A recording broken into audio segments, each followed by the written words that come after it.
சத்தத்தை கேட்கிறவங்களை பார்த்து சொல்ற, நீங்கள் தோற்றாலும் கர்த்தர் உங்க மேல வச்ச நோக்கத்தை அவர் மாற்றுவதில்லை.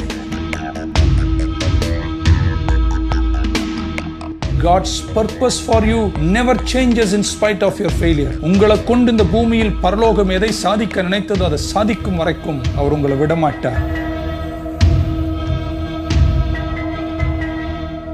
கடந்த கால தோல்விகள் தேவ நோக்கத்திற்கு உங்களை டிஸ்குவாலிஃபை பண்ணாது.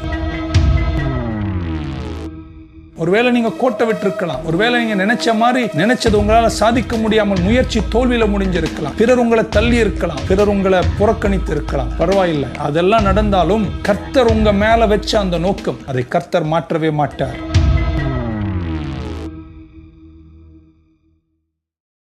பிதாவாகிய தேவனாலும் குமாரனாகிய கிறிஸ்து இயேசுவினாலும் உங்களுக்கு கிருபையும் சமாதானமும் உண்டாவதாக. யாத்திரையாகமத்தின் புஸ்தகம் 3ஆம் அதிகாரத்தினுடைய 11வது வசனம், மோசைக்கும் தேவனுக்கும் உள்ள முச்செடியினுடைய சந்திப்பும் அவரை மீண்டும் கர்த்தர் அவரை தெரிந்து கொண்ட அசைன்மெண்ட்டுக்கு கமிஷன் பண்ற பங்கிலிருந்து எடுக்கப்பட்ட வசனம். மோசஸுக்கு ஒரு சூப்பர் நேச்சுரல் என்கவுண்டர், கர்த்தரோடு சந்திக்கக்கூடிய ஒரு சிறந்த வாய்ப்பு.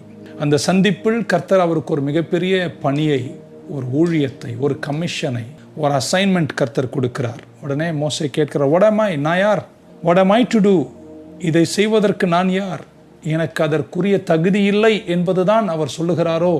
மோசே எகிப்திலிருந்து ஓடி தான் எடுத்த ஒரு முயற்சி, அவர் எடுத்த முயற்சியில் தோல்வி பெறுகிறார். ஒரு எபிரேயனை தப்ப வைக்க நினைக்கிறார், அதை செய்கிறார். ஆனால் அது அவருக்கு தோல்வியாக மாறி மோசையின் தலைமத்துவத்தை அந்த எபிரேய ஜனங்கள் புறக்கணிக்கிறார்கள். நீ யார் என்று கேட்க தொடங்குகிறார்கள். Rejection of people.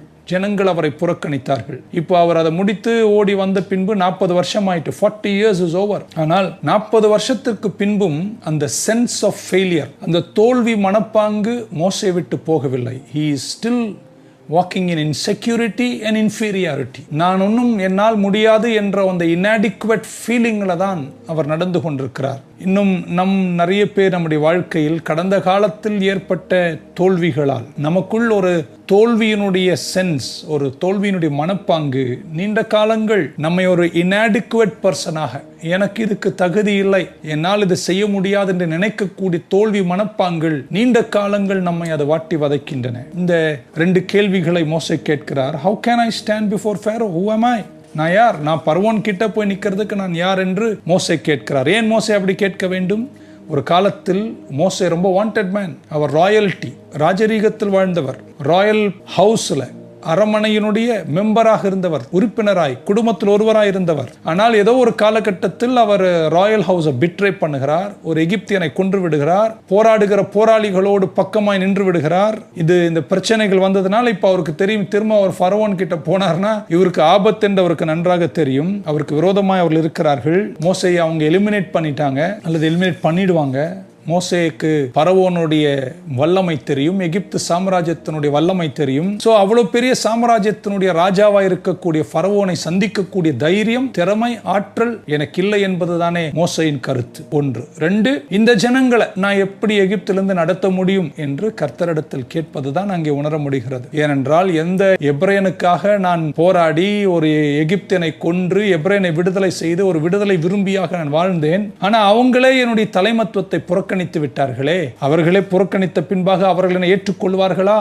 I am afraid of Egypt. Number 2, I am afraid of the Hebrews. இருவரும் என்னை தள்ளி விடுவார்கள் என்று தான் பயப்படுகிறார். உங்க வாழ்க்கையில ஒரு அன்வர்த்தி ஃபீலிங், கடவுள் நம்மளை ஒரு காலகட்டத்தில் சிலதற்காக, சில பங்குக்காக, சில உயர்வுக்காக, சில வாழ்க்கையின் மகத்துவங்களுக்காக நம்மை தள்ளும் போது, உந்தி தள்ளும் போது, நம்மை விட நம்முடைய நிலையை விட உயர்ந்த ஒரு பங்குக்கு நம்மை கர்த்தர் தள்ளும் போது நமக்குள்ள அந்த பழைய கடந்த காலத்தினுடைய சென்ஸ் ஆஃப் ஃபெயிலியர், அந்த சென்ஸ் ஆஃப் inadequacy, நான் தோற்றுட்டேனே, I blew it, நான் அது சரியா பண்ணலையே, என்னால முடியாதே என்று நினைக்கக்கூடிய ஒரு சாட்சி உள்ளவர்களாக நாம் மாறிவிடுகின்றோம். நான் தான் தோற்றுவிட்டேனே, இது இனி என்னால் அதை செய்ய இயலாதே என்று நினைக்கக்கூடிய ஒரு ஃபீலிங் ஆஃப் அன்வர்த்தினஸ் நிறைய பேருக்குள்ள இந்த நாட்களில் இருக்கலாம். மோசே தொடங்கினார், ஒரு பெரிய எண்ணத்தோடு தான் தொடங்குகிறார், அது தோல்வியில் முடிகிறது. ஆனாலும் மோசே தோற்றாலும், மோசே inadequate ஃபீல் பண்ணினாலும், மோசே நான் தோல்வி இனி எனக்கு வேணா என்று சொன்னாலும், அழைத்தவரும் அவருக்கு கமிஷன் பண்ணினவரும் நோக்கத்திற்காக அழைத்தவரும் ஒரு நாளும் நோக்கத்தை மாறமாட்டார். சத்தத்தை கேட்கிற உங்களை பார்த்து சொல்ற, நீங்கள் தோற்றாலும் கர்த்தர் உங்க மேல வச்ச நோக்கத்தை அவர் மாற்றுவதில்லை. God's purpose for you never changes in spite of your failure. அவர் ரொம்ப ரிலன்ட்லெஸ்ஸா உங்களை பின்தொடர்ந்து உங்கள் பின்னே வந்து உங்களை கொண்டு உங்களுக்கு என்ன செய்ய வேண்டும் என்ன நோக்கத்திற்காய் உருவாக்கினாரோ அழைத்தாரோ அந்த நோக்கத்தை உங்களுக்கு தருகிற வரைக்கும் அவர் உங்களை விடமாட்டார். அவர் கண்கள் உங்கள் மேல வைத்து உங்களை பின்தொடர்ந்து உங்களை கொண்டு இந்த பூமியில் பரலோகம் எதை சாதிக்க நினைத்ததோ அதை சாதிக்கும் வரைக்கும் அவர் உங்களை விடமாட்டார். கடந்த கால தோல்விகள் தேவ நோக்கத்திற்கு உங்களை டிஸ்குவாலிஃபை பண்ணாது. மேபி யூ ஃபெயில்ட், ஒருவேளை தோற்றிருப்பீங்க, ஒருவேளை நீங்க கோட்டை விட்டிருக்கலாம், ஒருவேளை நீங்க நினைச்ச மாதிரி நினைச்சது உங்களால சாதிக்க முடியாமல் முயற்சி தோல்வியில முடிஞ்சிருக்கலாம், பிறர் உங்களை தள்ளி இருக்கலாம், பிறர் உங்களை புறக்கணித்து இருக்கலாம். பரவாயில்லை, அதெல்லாம் நடந்தாலும் கர்த்தர் உங்க மேல வச்ச அந்த நோக்கம், நாணல் பெட்டியில வைக்கும் போது உங்களை பாதுகாத்த நோக்கம், தாயின் கருவில் பொருத்தும் போது நினைச்ச நிரூபணங்கள், அதை கர்த்தர் மாற்றவே மாட்டார். நீங்க முடியாது என்று நினைக்கும் போதும் கர்த்தர் அதை செய்து முடிப்பதற்கு உங்களை பின்தொடர்ந்து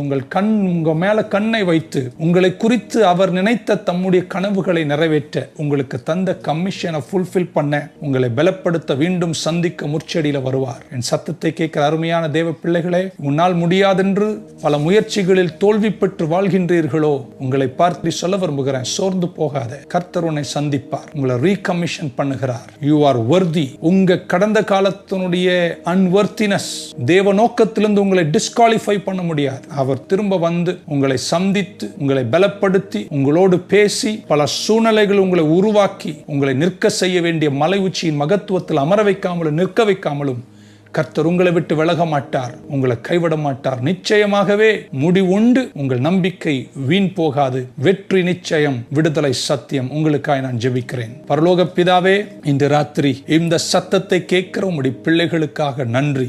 டேடி, கடந்த காலத்தில் எத்தனையோ முயற்சிகளில் தோல்விகள் பெற்றவர்கள் இந்த சத்தத்தை கேட்கிறார்கள். தோல்வி பெற்றிருந்தாலும் உங்க நோக்கத்திற்கு நீங்க அவர்களை டிஸ்குவாலிஃபை பண்ணுவதில்லை. மீண்டும் அவர்களை சந்தித்து முற்செடியில் தூக்கி எடுத்து வார்த்தைகளை கொடுத்து நீங்க நினைச்ச நிரூபணங்களை நிறைவேற்றும் தெய்வமாய் நீர் இருப்பதற்காய் நன்றி சொல்லி இந்த பிள்ளைகள் ஆசீர்வதிக்கிறோம். இந்த பிள்ளைகள் தோல்விகளுக்கு மேல, சாம்பலுக்கு மேல, விழுந்து போன முயற்சிகளுக்கு மேல நடக்கும் மான்கால்களை எங்கள் பிள்ளைகளுக்கு கொடுங்க என்று வேண்டி ஜெபித்து நான் ஆசீர்வதிக்கின்றேன். இயேசு கிறிஸ்துவின் நாமத்தில் ஜெபிக்கிறோம் எங்கள் நல்ல பிதாவே. ஆமென். God bless you all. Thank you.